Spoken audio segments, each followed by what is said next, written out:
बांग्लादेश की राजनीति में एक ऐतिहासिक युग का अंत हो गया है। संघर्ष, सत्ता, साहस और जिद का प्रतीक रही बांग्लादेश की पूर्व प्रधानमंत्री और बांग्लादेश नेशनलिस्ट पार्टी की अध्यक्ष खालिदा जिया का 80 वर्ष की आयु में निधन हो गया है।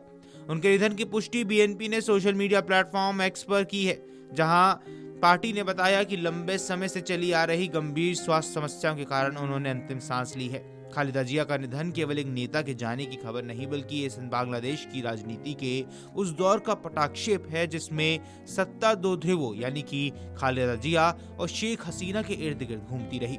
दशकों तक देश की राजनीति इन्हीं दो नामों के बीच संघर्ष, टकराव और सत्ता परिवर्तन की कहानी कहती रही। खालिदा जिया बीते कई वर्षों से गंभीर समस्याओं से जूझ रही थी। उन्हें जिगर यानी कि लीवर, किडनी, मधुमेह, गठिया और आंखों से जुड़ी समस्याएं थी। उनकी सेहत लगातार गिरती चली गई और कई बार उन्हें अस्पताल में भर्ती भी कराना पड़ा था। इसी साल 6 मई को वो इलाज के लिए लंदन से भारत के रास्ते बांग्लादेश लौटी थी, जहां उन्होंने करीब 4 महीने तक उन्नत चिकित्सा उपचार लिया। हालांकि तमाम कोशिशों के बावजूद उनकी हालत में स्थायी सुधार नहीं हो सका और आखिरकार बांग्लादेश की इस दिग्गज नेता ने दुनिया को अलविदा कह दिया। खालिदा जिया का राजनीतिक सफर व्यक्तिगत त्रासदियों और राष्ट्रीय उथल-पुथल से जुड़ा रहा है। 1975 में बांग्लादेश के संस्थापक नेता तत्कालीन राष्ट्रपति शेख मुजीबुर रहमान की हत्या के बाद देश में गहरा राजनीतिक संकट पैदा हो गया। इसी अस्थिरता के दौर में खालिदा जिया के पति जियाउर रहमान राजनीति के केंद्र में आ गए। जनरल जियाउर रहमान ने सत्ता संभाली और बाद में देश के राष्ट्रपति बने, लेकिन 1981 में एक असफल तख्तापलट के दौरान उनकी हत्या कर दी गई।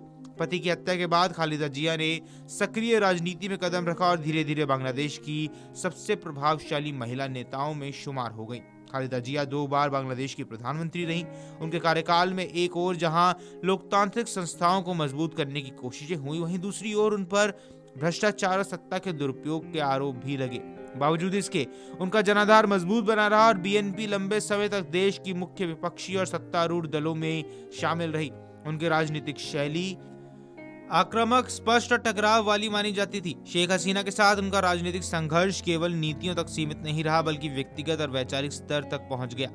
खालिदा जिया का निधन बीएनपी के लिए एक अपूर्णीय क्षति है। वे न केवल पार्टी की अध्यक्ष थी, बल्कि पार्टी की पहचान और चेहरा भी थी। उनके नेतृत्व में बीएनपी ने कई उतार चढ़ाव देखे, सत्ता, विपक्ष, आंदोलन और दमन। आज जब शेख हसीना देश के बाहर हैं और बांग्लादेश की राजनीति एक नए मोड़ पर खड़ी है, ऐसे समय में खालिदा जिया का जाना बीएनपी के लिए भावनात्मक और रणनीतिक दोनों रूप से बड़ा झटका भी माना जा रहा है। अब बता दें, बांग्लादेश में होने वाले आगामी आम चुनावों को लेकर पहले से ही अटकलें तेज थी। शेख हसीना की अनुपस्थिति में बीएनपी को मुख्य दावेदार माना जा रहा है, लेकिन खालिदा जिया के निधन के बाद पार्टी के नेतृत्व और दिशा को लेकर अब नए सवाल खड़े हुए हैं। हालांकि बीएनपी के भीतर अगली पीढ़ी के नेताओं की मौजूदगी है, लेकिन खालिदा जिया जैसी करिश्माई अनुभवी नेता की कमी को भर पाना आसान नहीं होगा। खालिदा जिया का जीवन बांग्लादेश के इतिहास की गहराई से जुड़ा रहा है। उन्हें सत्ता देखी, जेल देखी, बीमारी देखी और राजनीतिक संघर्षों की लंबी श्रृंखला देखी। वे समर्थकों के लिए साहस और दृढ़ता का प्रतीक रही, जो कि विरोधियों के लिए विवादास्पद लेकिन प्रभावशाली नेता रही। अगर आप ये वीडियो YouTube पर देख रहे हैं तो हमारे चैनल को सब्सक्राइब कर बेल आइकन दबाएं और Facebook पर देख रहे हैं तो हमारे पेज को लाइक करें।